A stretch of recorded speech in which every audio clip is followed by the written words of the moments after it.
大家好，我是温妮。到年底了，聚餐也多了起来。今天我带来一道简单的甜品，不仅颜值高，而且味道也很好，用来招待朋友再合适不过了。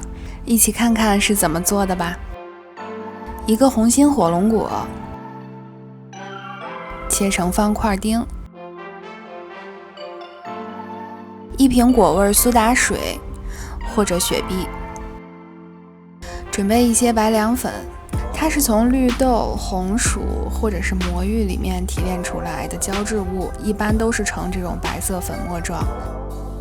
模具用慕斯圈就可以，我这个是5寸的。模具的外侧抹上一圈水，方便后面我们把保鲜膜粘住。随后盖上保鲜膜，抻平粘紧。这里不建议用做戚风蛋糕的那种活底模具，像果冻啊、慕斯啊这种，它凝固是有一定的时间的。再完美的活底模具也是有一定缝隙，在果冻没有凝固之前，多多少少还会流出去一些液体的。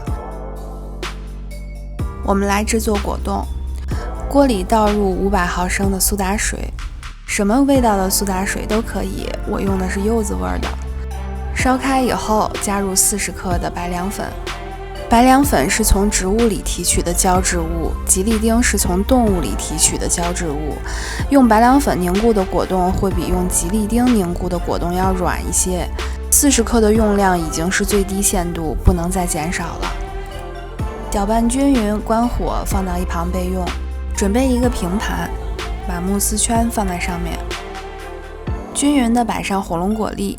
水果你可以用其他你喜欢的，摆的时候注意水果不要贴着模具，要留一些距离。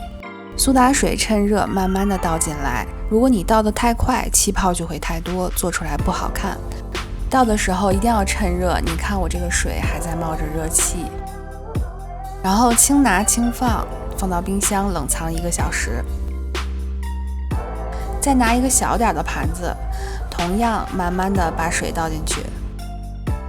这个盘子里最后做出来的果冻是透明的，我们后面用它来做装饰。同样冰箱里冷藏1个小时。1小时后拿出来看一下，全部都凝固了，而且颜色非常的漂亮。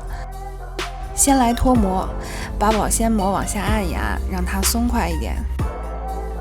上面盖一个平一点的东西，盘子呀、木板呀都可以，只要是无油无水的、干净的。翻过来，拿掉上面的盘子，果冻自然的就滑下去了。然后揭掉上面的保鲜膜。果冻不像其他慕斯蛋糕或者是奶油蛋糕那么娇气，只要你动作轻轻的，不要大力的去破坏它就可以了。然后把模具上面的水分擦干净，盖上最后你想要盛放的盘子，慢慢的翻过来，把盖子和模具拿走就可以了。如果不着急吃，就一直放到冰箱里，吃的时候再脱模。由于它没有添加剂，最好当天做，当天吃完。你看它非常的有弹性。再来给蛋糕做一点装饰，刚才的那小盘果冻拿出来，用刀划10字，然后从一角把它铲下来，铲碎了也没有关系，我们要的是那种冰块的感觉。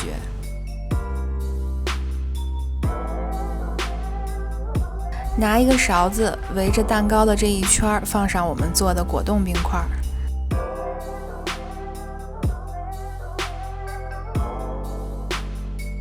这样装饰比较简单，而且能让果冻蛋糕看起来更有层次。一个漂亮的水晶果冻蛋糕就做好了。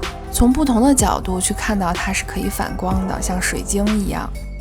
切开再看看里面，我在切的时候整个果冻都在晃，非常的有弹性，而且看上去是那种软软的。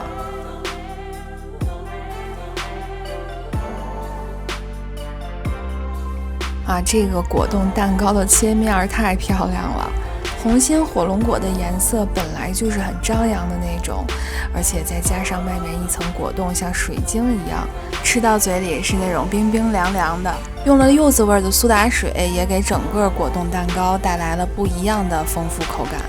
用白凉粉制作的果冻，吃到嘴里是那种软软的、有弹性的，而且一抿就化的。聚会的时候把它当做餐后甜点，真的是一个不错的选择。这一期就到这里了，我是温妮，我们下期再见。